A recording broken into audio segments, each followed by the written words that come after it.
দেন না ম্যাডাম, আল্লাহর রাস্তায় আমাকে কয়টা ভিক্ষা দেন। ওয়েট, চলো।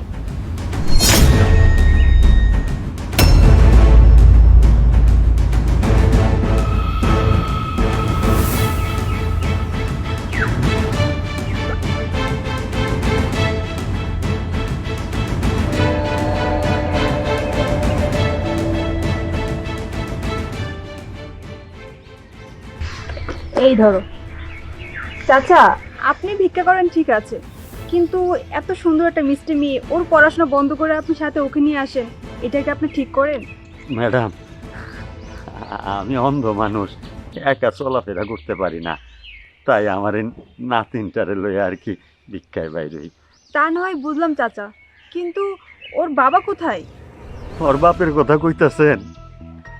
আমার জীবনের সমস্ত আয় রোজগার খরচ কইরা আমি আমার পোলাটারে মানুষ করছি, শিক্ষা দীক্ষা করাইছি, সুন্দর বিয়া করাইছি। এই শহরে আইয়া কোন জানে আধুনিক মাইয়ার পাল্লায় পইরা ওর মাটারে ছাইরা দিছে, আমগুরে সবাই রে ছাইরা ভুইল্লা ওনার খোঁজ খবর নাই। পেটের দায়ে এখন মায়াটারে লইয়া ভিক্ষায় বাইর হইছি। তার মানে ওর বাবা আপনাদের কোনো খোঁজ খবরই রাখে না? না ম্যাডাম, হ্যাঁ আমগো কোনো খোঁজ খবর রাখে না, আর খোঁজ খবর রাখে না লাইগাই শহরে আইছি ভিক্ষা করতে। শুধু ভিক্ষাই উদ্দেশ্য না, এই সুযোগে যদি আমার পোলাটারে খুঁজা পাই। চাচা, আপনি আপনার ছেলেকে পেয়ে যাবেন, আমি আপনার জন্য দোয়া করব।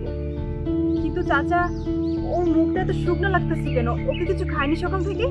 না ম্যাডাম, সকালতে ভিক্ষা পাই নাই, খাওয়ামু করতে। ও আচ্ছা, দাঁড়ান চাচা, এই নাও। না না, তুমি না, তুমি একটা কাজ করো না, তুমি বরং ওকে নিয়ে কিছু খাওয়াই নিয়ে আসো, বেচারাটা কিছু খায়নি সারাদিন। ধরো।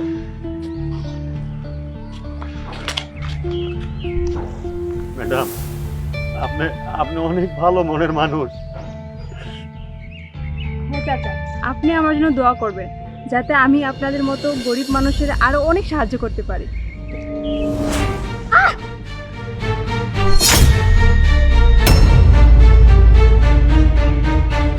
কি সমস্যা? কেন এসেছো এই শহরে? কেন এসে বুঝো না? তোমার খুঁজতে আইছি। এই, আমার তোদের কি দরকার? কেন তুমি জানো না, একমাত্র তোমার কারণে আমি আর আমার দাদা ভিক্ষা করি, তারপর তুমি জিজ্ঞেস করতেছো কেন? শোন, তোকে একটা কথা বলি, আজকের মধ্যে চুপচাপ এই শহর থেকে গ্রামে চলে যাবি। আর যদি তোদেরকে আমি ঢাকা শহরে দেখছি না, তাহলে তোর একদম আমি মেরে ফেলবো। মেরে ফেলাও, আমার তো কষ্ট আর ভালো লাগে না। তাই না? তুই কি মনে করছস খালি তোরে মারবো? সাথে তোর বুড়া দাদা আছে না, তারে শুদ্ধ মেরে ফেলাবো একদম। না বাবা, তুমি তুমি আমার দাদার মারো না। এমনি তোমার হারা দাদা অনেক কষ্ট পাইছে, আজকে আমি যেমনি পারি দাদারে বুঝে গ্রামে চলে যাবো। কথাটা যেন তোর মনে থাকে। আর শোন, তোর দাদাকে কোনোভাবে বলবি না আমার সাথে যে তোর দেখা হয়েছে। ওঠ, এই নে 100 টাকা, কিছু খেয়ে এক্ষুনি গ্রামে চলে যাবি। চল, তোর দিয়েছি।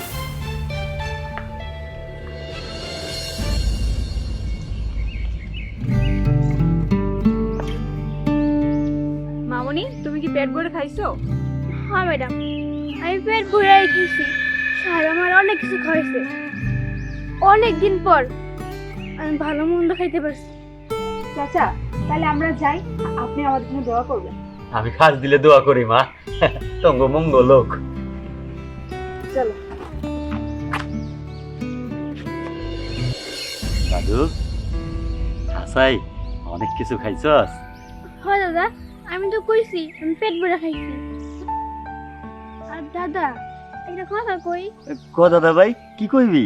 চলো না, আমি শহর থেকে চলে যাই। কেন রে, এই শহর ছেড়ে যাইতেছ আজকে? আমার শহরে দম বন্ধ হয়ে আসে, আমরা বাইরে চলে যাই। আর তাছাড়া আমার মায়ের জন্য অনেক খারাপ লাগতেছে। দাদা ভাই, আমি বুঝতে পারতাছি তোর মায়ের লাগে খারাপ লাগতেছে, তুই একটা বাচ্চা মানুষ, কিন্তু তোর বাপেরে খুঁজতে হইব না? বাপেরে খুঁজতে হইব না, যেই বাপ নাকি আমার মনে রাখে নাই, কোনো খোঁজ খবর নেই না, ওই বাপের আমার খোঁজা লাগবো না। চলো আমরা গ্রামে চলে যাবো। আচ্ছা ঠিক আছে, আর কয়টা দিন খুঁজি, তারপর না হয় গ্রামে যাবো গিয়া। না তুমি যদি না যাও তাহলে আমি একলাই চলে যাবো। আরে কি কস? না না না, তোর কথাই সই, আজকে এই গ্রামে যাবো, আর থাকবো না এই শহরে। চল, আমার লয়ে চল।